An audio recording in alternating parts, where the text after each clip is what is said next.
এই ছোট ভাই একটা দুধ কফি দিও তো। আর হ্যাঁ, একটু তাড়াতাড়ি দাও। ঠিক আছে মামা, দিচ্ছি। সারাদিন তো পেটে দানা পানি পড়িনি, এই দোকানে যেই চাই দেখি একটা রুটি কলা দেয় কিনা। ও ভাই, 2 দিন কিছু খাইনি, একটা রুটি কলা দেবেন? হবে না, ওইদিকে যা। ও ভাই, একটা রুটি কলা খেতে দেবেন ভাই, আমি 2 দিন কিছু খাইনি। আরে ভাই আপনি এদিকে আসেন ভাই, এদিকে আসেন। ও ভাই শোনেন, এদিকে আসেন, এখানে বসেন আমার পাশে। আচ্ছা ঠিক আছে ভাই, আসতেছি। আপনার এই অবস্থা কেন ভাই? ভাই সবই আমার কপাল। যখন আমার অনেক টাকা পয়সা ছিল তখন টাকা পয়সা অনেক উড়াইছি, মানুষকে মানুষ বলে মনে করিনি, বিভিন্ন জায়গায় বাজে খরচ করেছি। টাকা পয়সার জন্য আমার ভিতরে অনেক অহংকার এসে গেছিল, এই জন্য উপর আল্লাহ আমাকে এই শাস্তি দিয়েছে। হ্যাঁ ভাই, এটা তো আপনার সাথে হওয়ারই কথা ছিল। সেদিনকের কথা কিছু মনে পড়ে আপনার?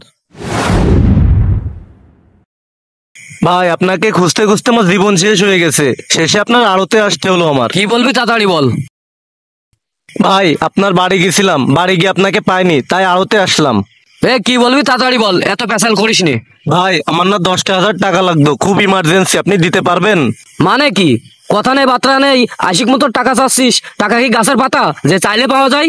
ভাই টাকা কটার খুব প্রয়োজন, দেন না ভাই, বিপদে না পড়লে আপনার কাছে আসতাম না ভাই। আমার কাছে কোনো টাকা পয়সা নেই, আমি তোকে কোনো টাকা পয়সা দিতে পারবো না। ভাই আমি একটা কথা বলি।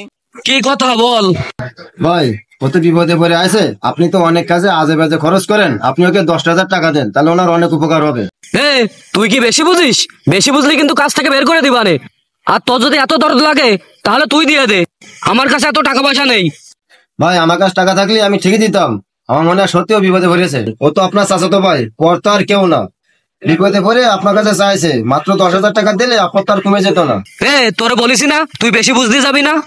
ভাই আপনার কি মনে পড়ে এই এত বড় আরোপটা নেওয়ার জন্য আপনার কিন্তু কেউ সাহায্য করেনি, আপনার সেই চাচাতো ভাই কিন্তু আপনাকে সাহায্য করেছে। আজকে এত বড় প্রতিষ্ঠান আপনি দাঁড় করেছেন আপনার সেই চাচাতো ভাইয়ের জন্য। আজকে সেই চাচাতো ভাইকে আপনি মাত্র 10,000 টাকার জন্য দূর দূর করে তাড়া দিচ্ছেন। কথা বলি শোনেন, ছোট মুখে বড় কথা হয়ে যাবে। ছোট মুখী বড় কথা হয়ে যাবে, কি কথা বলবি এমন? ভাই একটা কথা কি জানেন, অহংকার কিন্তু পতনের মূল, আর এই অহংকারকারীকে আল্লাহ তাআলা কখনো পছন্দ করে না। ভাই আল্লাহ চাইলে আজকে যে আপনি ধনী আছেন না, কালকে কিন্তু নাও থাকতে পারেন, কথাটা মনে রাখবেন। তোর কিন্তু অনেক সাহস হয়ে যাচ্ছে, তুই কিন্তু বর্তমান আমার মুখের উপর তর্ক করিস। ভাই আপনার টাকা আমার লাগবে না, আমি যেখান থেকে পারি সেখান থেকে ম্যানেজ করে নিবানে থাকেন তাইলে। ঠিক আছে, যা যা তুই যা। তা ভাই আজকে আপনার এই অবস্থা কেন? আপনার এই অবস্থায় থাকার কথা না। তাহলে ভাই আপনি সবকিছু শোনেন। তোরে আমি কাজে নতুন ঢুকাইছি, তুই ঠিক মতো কাজ করিস না কেন? যা যা ঝাড়ু দে। কে কল দিল বারে এই অসময়ে? এই যে ব্যাংক থেকে কল দিছে, ধরে দেখি। হ্যালো, আসসালামু আলাইকুম। ওয়ালাইকুম আসসালাম, আমি ব্যাংক থেকে বলছিলাম। জি ভাইজান বলেন। আগামী 5 দিনের ভিতরে লোনের টাকা পরিশোধ করতে হবে।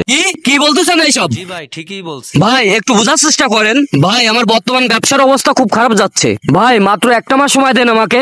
ভাই আমাদের হাতে করার কিছুই নাই। ভাই মাত্র একটা মাসই তো। ভাই এটা আমাদের আওতার বাইরে, আমাদের করার কিছুই নাই। হ্যালো হ্যালো ভাই ভাই, কি করবো আমি এখন? এদিকে আমার সব শেষ হয়ে যাচ্ছে, কিছুই তো ভালো লাগতেছে না, আমার তো মাথায় কাজ করা বন্ধ করে দিচ্ছে। না কি করব ভেবেই পাচ্ছি না। কি হয়েছে ভাই, আপনাকে এমন দেখাচ্ছে?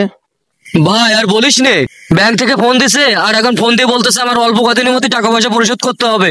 এখন কি করবো ভেবেই তো পাচ্ছি না, আমি তো এবার শেষ হয়ে গেলাম, আমি তো এবার পুরো পথাই বসে যাব। ভাই দেখছেন আল্লাহর কি লীলা খেলা। কালকে ছিলেন আপনি ধনী, আজকে আপনি রাস্তার ফকির। আমি ছিলাম ফকির, আজ দেখেন সেই আমি ধনী। দেখছেন অহংকার করলে সবকিছুই শেষ হয়ে যায়, অহংকার পতনের মূল। দেখছেন ভাই আল্লাহ তাআলা চাইলে সবকিছুই পারে। দেখছেন ভাই এক সময় না আপনার সবকিছুই ছিল, এখন আপনার আর কিছুই নেই। আল্লাহ চাইলে সবকিছুই পারে, এটাই তার বাস্তব প্রমাণ, আপনাকে দিয়ে দেখালো। হ্যাঁ ভাই আমি বুঝতে পারছি, আমার অনেক বেশি অহংকার করা হয়ে গেছে। একটা কথা কি, মানুষ তো ভুল থেকেই শিক্ষা নেই। আচ্ছা চল আমার বাসায় গিয়ে ফ্রেশ হয়ে খাওয়া দাওয়া করে নিস। আচ্ছা চলেন ভাই। কথায় আছে না, অহংকার পতনের মূল। অহংকার মানুষের দৃষ্টি বাঁধিয়ে দেয়, এটি নিজের সীমাবদ্ধতা বোঝার ক্ষমতাকে নষ্ট করে দেয়, ফলে মানুষ নিজের ভুল বুঝতে পারে না। তাই বলি অহংকার করবেন না, অহংকার করলে কিছুই থাকে না। আজ আপনার সব আছে, কাল নাও থাকতে পারে। ভিডিওটি ভালো লাগলে অবশ্যই লাইক কমেন্ট শেয়ার করবেন।